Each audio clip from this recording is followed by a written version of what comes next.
নামে ফিনিশার কিন্তু ব্যাটে নেই বাউন্ডারির মার। ছক্কা তো হাঁকাতে পারেনি না, উল্টো ব্যাটে বলেও লাগাতে পারেন না ঠিকঠাক। একাদশে ফিরে জাকেরের বেহাল দশা। অপরদিকে আগের দিন অধিনায়কের সমালোচনা শুনে আবারও সেই পথে পা বাড়ালেন শামীম হোসেন পাটোয়ারি।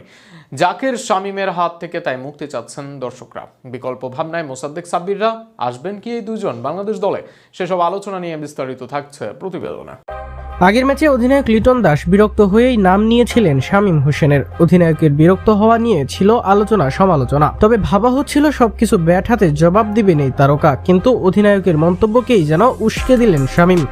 যখন ফিনিশিং দেওয়া দরকার তখন করলেন 2 বলে 1 রান, হোল্ডারের বলে আউট হয়ে ফিরেন মাত্র 1 রানে। ফিনিশিংয়ে নেমে পারেননি, সেই ব্যর্থতা শামীমের আছে, তবে সেটাও একটা পর্যায়ে। কিন্তু দিনের পর দিন জাকির আলী যা করছেন সেটা অনেকের ধৈর্য শক্তিকে ছাড়িয়ে যাচ্ছে।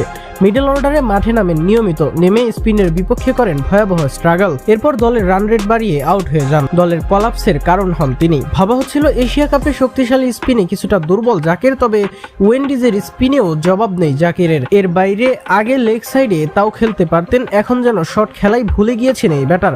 ব্যাট হাতে জাকিরের ইনিংস দর্শকদের হতাশই বাড়িয়েছে। সেই হতাশা থেকে মুক্তি চায় সবাই, আর সেখানে মোসাদ্দেক সাব্বিররা হতে পারেন আশার আলো। বলতে পারেন এরকম কত এলো কত গেল, সবাই তো একই, কিন্তু এরপরেও এর মাঝেও যদি কিন্তু থাকে।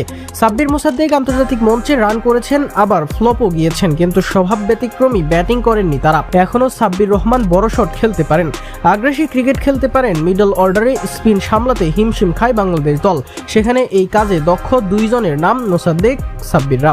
জাকির শামীমরা লেগ সাইডে অরিয়েন্টেড শটে ভালো করেন, তবে এর বাইরে তাদের উইক জোন স্পষ্ট। সেই হিসেবে সাব্বির মোসাদ্দেকদের শর্ট রেঞ্জ ভালো, হয়তো তারাও স্ট্রাগল করবেন, তবে তাদেরকে একই প্ল্যানেই বারবার পরাস্ত করবেন না বোলাররা। তাদেরকে দেখলে অন্তত আশার আলো দেখবে দর্শকরা।